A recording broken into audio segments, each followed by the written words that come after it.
Olá pessoal, tudo bem? Estamos aqui em mais um Linguagem, desta vez para iniciar o curso sobre ufologia, né? E o fenômeno OVNI/Alien.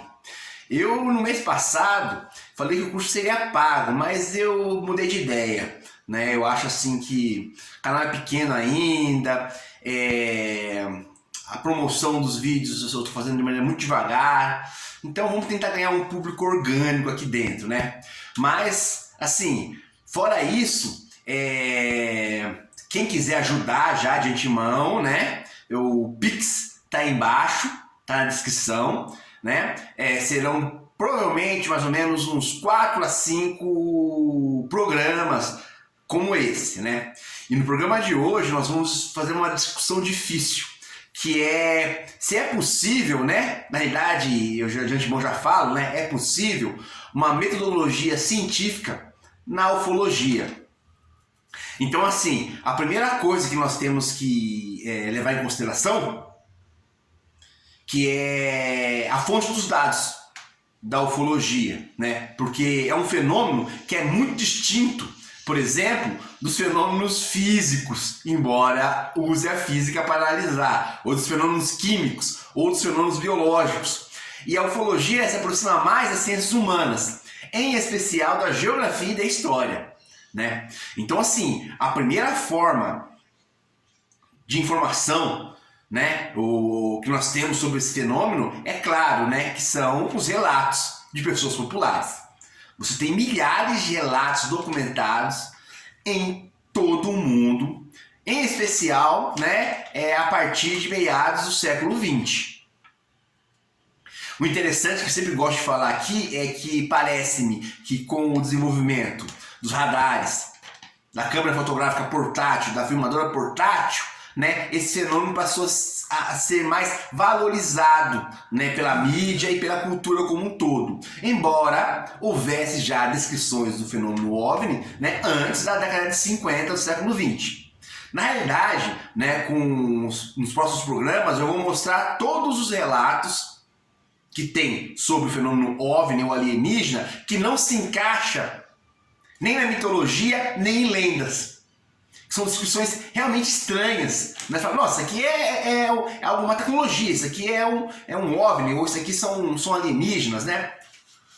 Eu não estou discutindo agora o significado último do fenômeno OVNI, né? Do fenômeno alienígena, ou da onde que eles vieram. Mas assim, eu estou discutindo agora da onde vieram os relatos. Os relatos vieram de pessoas comuns, camponeses, pequenos funcionários, né? Às vezes moradores de rua, crianças.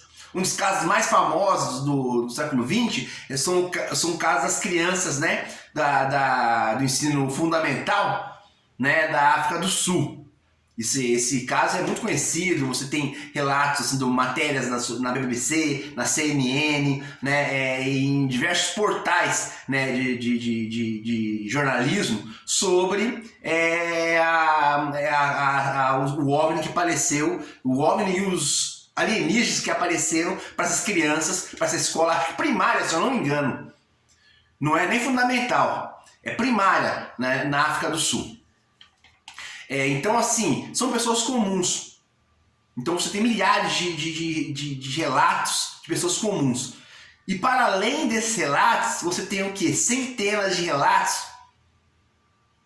de oficiais, militares, pilotos, pessoas que podemos dizer que não são comuns, né? São trabalhadores que mexem com tecnologia, em especial com veículos de mídia, né, tal como câmeras e sensores, radares, né, aviões. Então isso assim, esses relatos que vão impactar mais a opinião pública, né? E também nós temos uma outra fonte também, né, além dos relatos ditos oficiais, né, nós temos os relatos o quê? Né, das obras de arte antiga, da mitologia e das lendas antigas e da literatura antiga.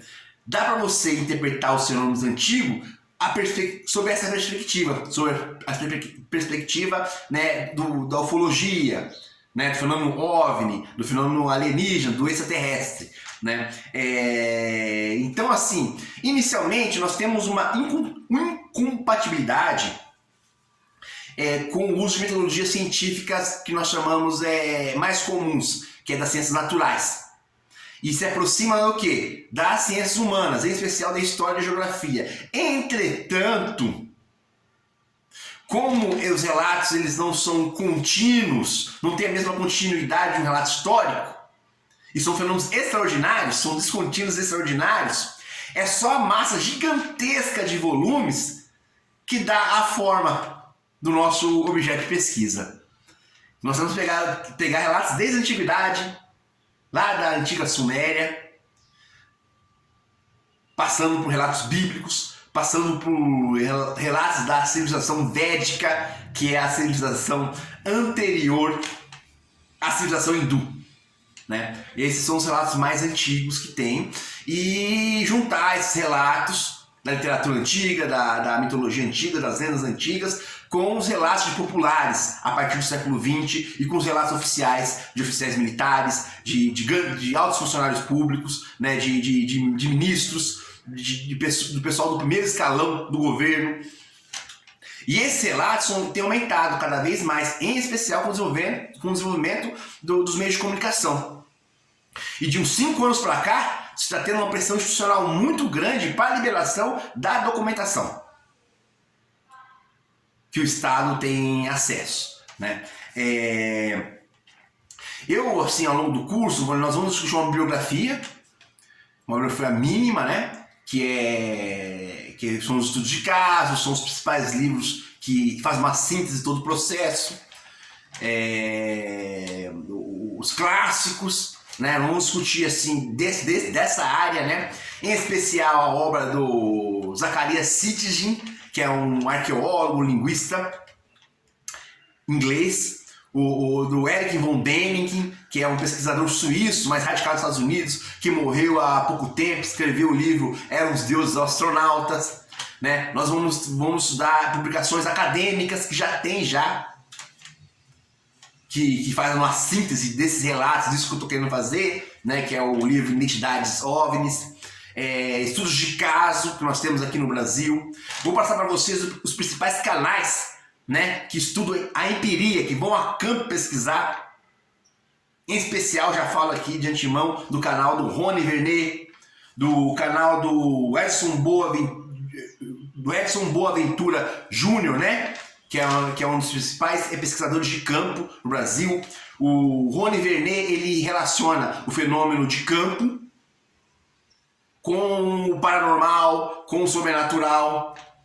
E mais interessante, o Rony Vernet, ele atualiza constantemente as aparições e parece que elas são mais incidentes em zonas rurais ou zonas distantes do que nos centros urbanos, né? Você também tem um canal do Arimateia Gomes, que é um ufólogo mais teórico, mais erudito, né? Que ele discute a teoria, ele debate assim, os porquês, as causas últimas dessa realidade.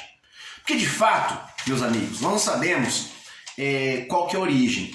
Aparentemente, nós falamos que é do espaço, vem do céu. Como todos falavam. Antigamente o pessoal falava que são fenômenos do céu, são os deuses, né? São os anjos.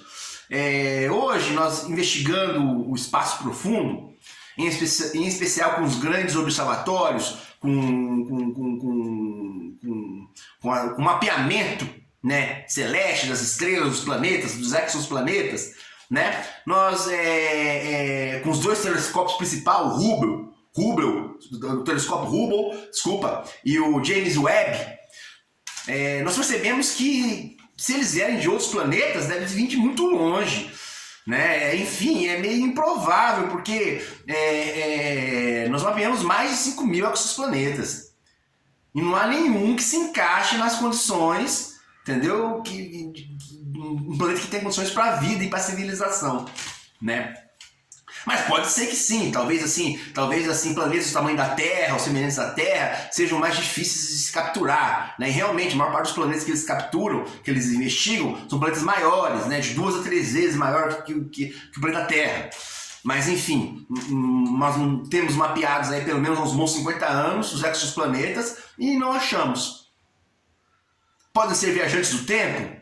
Talvez. Tem muitos relatos que falam que esses seres vêm de linhas de tempo diferentes, vêm de futuros alternativos ou mesmo do futuro. Relatos que inclusive contam com depoimento, né, dos próprios alienígenas. Podem ser algo relacionado aos antigos deuses, anjos e demônios? Sim.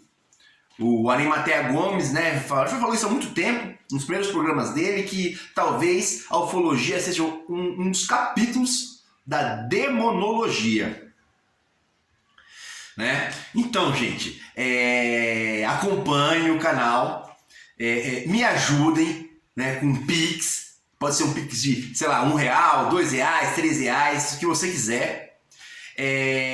O próximo programa eu vou debater a bibliografia, né, e um pouco mais da metodologia, que seria uma metodologia histórica, geográfica, mas do extraordinário, do fenômeno extraordinário. E nós teríamos que trabalhar com fenômenos extraordinários, com fenômenos assim descontínuos. Isso é muito interessante, porque talvez a espécie humana, que está acostumada a padrões, possa ser enganada por padrões, entre aspas, aleatórios ou complexos, né? Uma coisa muito interessante é que esses seres aparentemente ou são proibidos de falar com a gente ou não querem se comunicar com a gente, né? E outra coisa, esses seres possuem divisões entre eles e guerra entre eles. Isso é realmente impressionante, né? Muito obrigado pela sua atenção e eu acho que na semana que vem, ou talvez antes, eu já lance o segundo programa, viu? O segundo capítulo aí dessa série sobre ufologia, né? A ciência ufológica, né? E tudo que tem sobre esse assunto de maneira sintética. Você não vai encontrar em nenhum canal, só aqui no canal Antropolinguagem. Muito obrigado e até a próxima. Tchau, tchau, pessoal!